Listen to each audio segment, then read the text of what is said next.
بسم الله الرحمن الرحيم الحمد لله والصلاة والسلام على رسوله الكريم أما بعد أيها الأحبة السلام عليكم ورحمة الله وبركاته. Aujourd'hui nous sommes dans notre deuxième vidéo sur les vacances. Les vacances. Alors, quand on dit vacances, on avait dit c'est le repos de l'âme hier. Aujourd'hui, je vais vous donner quelques astuces pour bien passer les vacances. Et parmi, on s'est dit hier, c'est de s'occuper de soi. S'occuper de soi, on a dit, commencer à faire du sport. Déjà faire la prière, on a dit faire la prière et aussi faire du sport. Ça fait partie aussi de la sunna. Le prophète sallallahu alayhi wa sallam était un vaillant soldat. Comment peut-on être un soldat si on n'est pas sportif? Un soldat qui n'est pas sportif, ce n'est pas un soldat. Et lui, lorsqu'il y avait un problème, il était le premier à être sur les lieux.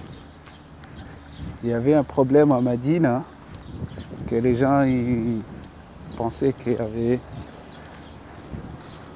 un cambriolage ou bien un voyou qui est entré dans la ville. Donc ils ont commencé à crier. La première personne qui était sur les lieux était le prophète sallallahu alayhi wa sallam. Quand ils étaient sortis, ils ont vu que le prophète sallallahu alayhi wa sallam était déjà de retour de l'endroit où il y a le cri et il dit qu'il n'y a rien là-bas. Donc il était un vaillant soldat, personne qui était sportive. Et on peut voir aussi dans un autre hadith qu'il faisait la course avec Aïcha radiallahu ta'ala anha.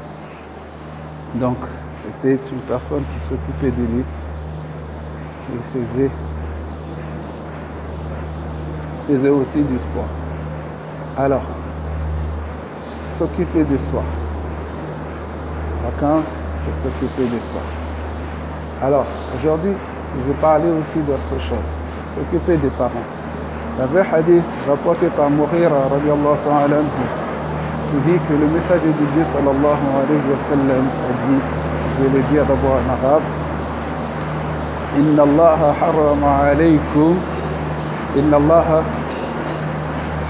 alaykum uquq al-ummahat. Inna Allah harrama alaykum uquq al-ummahat. Et le deuxième c'est quoi? ومنع وهات ووأد البنات ومنع وهات وكره عليكم قيل وقال وكثرة السؤال وإضاعة المال. Donc Allah subhanahu wa ta'ala, le prophète sallallahu alayhi wa sallam a dit que Allah subhanahu wa ta'ala, il a rendu interdit pour vous quoi? Uquq al-ummahat, le fait de mal agir envers les parents. Le fait de mal agir envers les parents. Puis quoi encore? Deuxièmement, c'est wa'dul banat, le fait d'enterrer les enfants vivants, les filles vivantes. Ça c'était à l'époque de la jahiliya, de l'ignorance. Avant l'islam, les gens ils enterraient leurs enfants vivants. Puis quand le prophète sallallahu alayhi wa sallam est venu, cela a été interdit. Parce que les gens n'aimaient pas les filles. Ils aimaient que les garçons, avoir des garçons parce que c'était la fierté d'avoir des gens qui étaient braves, des gens qui étaient des hommes dans la famille. Et c'était une honte d'avoir des filles. Et quand le prophète sallallahu alayhi wa sallam est venu, qu'il est venu avec le message de Dieu, cela a été interdit et c'est puni par la loi. Alors, puis il y a quoi? Il a interdit quoi encore? Qu'est-ce que j'ai dit tout à l'heure? Mana'a wa hati. Il a interdit le fait qu'on demande, on garde ce qu'on a, mais on demande, donne, mais on garde ce qu'on a, on ne donne pas. Il faut qu'on donne, que ça soit équitable, qu'on donne ce qu'on a et que si on nous donne aussi, on prend. Mais on ne prend pas sans donner. Il faut donner aussi. Et il a et kariha, deux choses là. Le premier groupe c'est haram, c'était des choses interdites. Ici ce sont des choses que Dieu déteste. C'est quoi? Al-qila wa qala. La dit la fait, comme dit en créole, la dit la fait. Le fait, on dit que, un tel m'a dit que, toujours rapporter quelque chose qu'une autre personne a rapporté de notre et tu ne sais même pas si c'est la vérité ou pas. Des choses comme ça. Puis qu'est-ce qu'il y a encore? Il a interdit et il n'aime pas, il déteste, quoi encore? Qu'est-ce qu'il déteste encore? Qu'est-ce que je dis? Le fait de trop poser des questions. L'ulama dit le fait d'introduire dans la vie des gens, pour savoir ce que les autres font. Et troisièmement, des choses qu'il déteste, c'est ida'at al-mal, c'est le fait de gaspiller inutilement de l'argent. Acheter des choses que tu n'en as pas vraiment besoin. Utiliser ton argent dans des futilités. Aller au cinéma, par exemple, c'est pas interdit. Ou aller jouer au jeu de hasard. Tous les jours, tu vas aller jouer. Ou pour rien du tout, tu vas aller jouer. C'est ida'at al-mal, de gaspiller de l'argent. Déjà, les jeux de hasard, c'est haram, mais c'est d'aller gaspiller inutilement ton argent. Voilà. Et donc, ici, on veut, si on arrive à mettre cela en pratique, de s'interdire ce que Dieu nous a interdit et ce qu'il déteste aussi, on s'éloigne de qila wa qala, notre vacance sera bien. Et voilà, demain je vous donnerai plus, Inch'Allah. Donc là, ici, c'est uququl ummahat, le fait de mal agir envers le parent. La première personne que tu dois bien agir, c'est les parents. C'est la mère surtout, car dans un hadith que le prophète sallallahu alayhi wa sallam, un homme a demandé dans un hadith de Abu Huraira qui dit que un homme a demandé au prophète sallallahu alayhi wa sallam, avec qui dois-je bien agir? Qui mérite ma compagnie, le plus ma compagnie? Il dit ta mère. Puis l'homme a demandé encore, puis qui?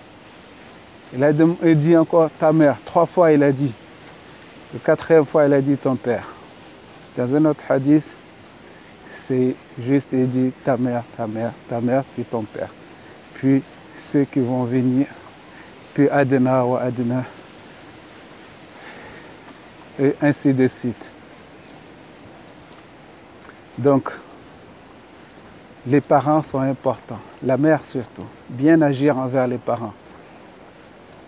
Quand même, ils nous ont portés durant 9 mois dans le ventre, sans nous avoir vus, et ils nous ont toujours aimés.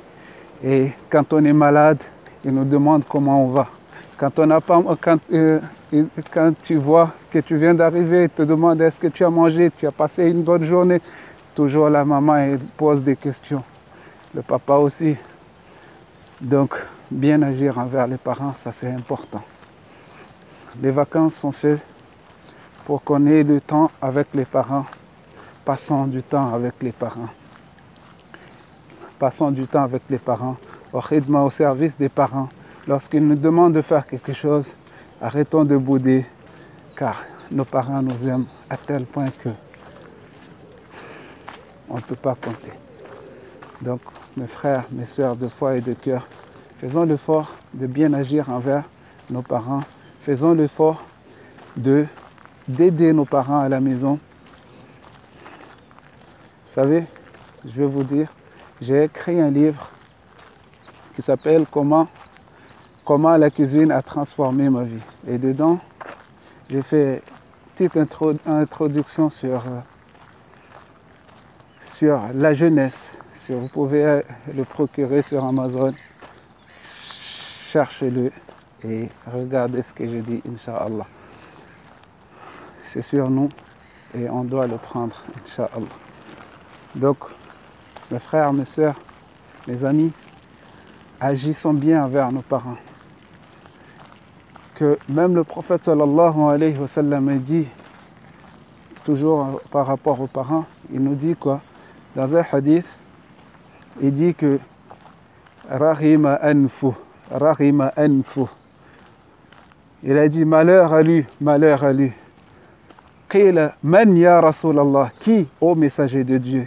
Celui qui a ses deux parents, ou l'une, qui a trouvé ses deux parents, ou un des deux parents dans la vieillesse, un ou les deux dans la vieillesse, et que cette personne-là n'entre pas au paradis. Cette personne-là est malheureuse. Le hadith est dans Sahih Muslim. Les deux hadiths qu'on a lus auparavant sont dans Sahih Muslim et dans Sahih Bukhari.